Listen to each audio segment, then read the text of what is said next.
Saat ini sedang terjadi euforia investor lokal, di mana suku bunga perbankan itu turun sampai ke level yang menurut saya sudah membuat orang secara psikologis mencari opsi lain.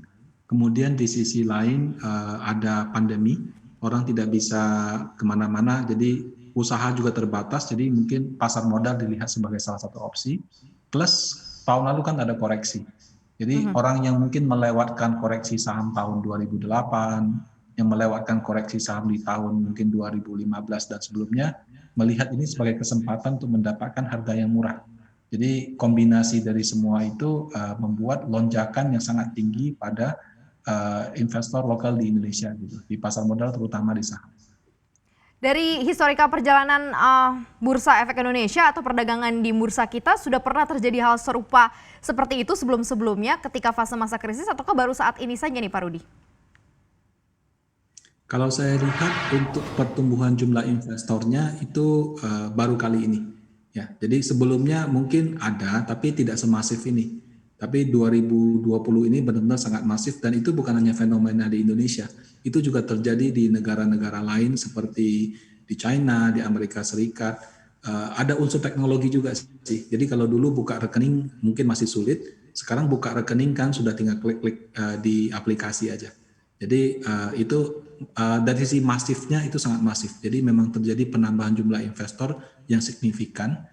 Tidak hanya investor yang kecil-kecil aja, tapi juga investor yang punya dana 1-2 M juga banyak seperti itu.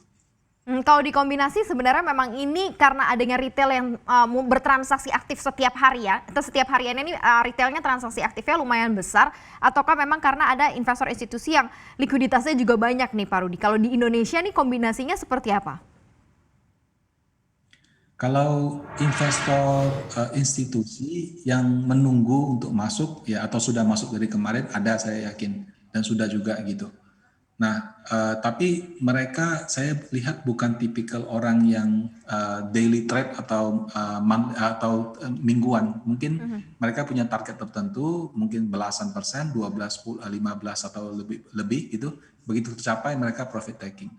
Nah, kalau investor yang perorangan retail itu lebih teknikal, ya, lebih teknikal, lebih mengandalkan rumor, dan juga mungkin untuk yang pemula kadang-kadang terpengaruh juga sama influencer atau istilahnya pom-pom saham gitulah. Kalau orang kan suka sebut sekarang begitu, tukang pom-pom saham. Nah, jadi kalau yang retail ini menurut saya yang transaksinya lebih aktif. Kalau institusi tidak terlalu. Ya ada, tapi karena kalau saya lihat data sekarang transaksi investor domestik itu sekitar 75-80%. Itu saya yakin mayoritas datang dari investor perorangan, bukan institusi.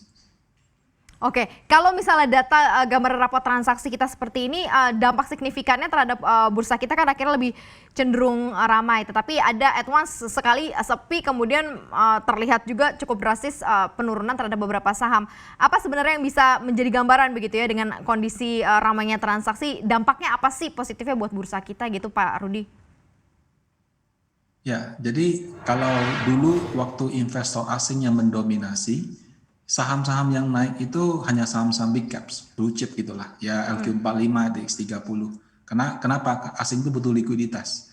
Nah, waktu investor lokal mendominasi, mereka nggak punya preferensi.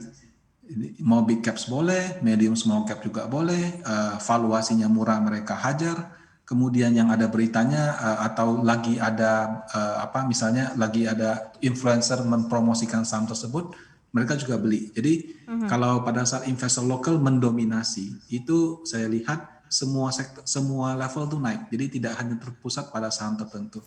Jangan lupa untuk install aplikasi CNBC Indonesia yang tersedia di App Store dan Play Store, dan ikuti terus perkembangan ekonomi bisnis terkini hanya di CNBC Indonesia Beyond Business.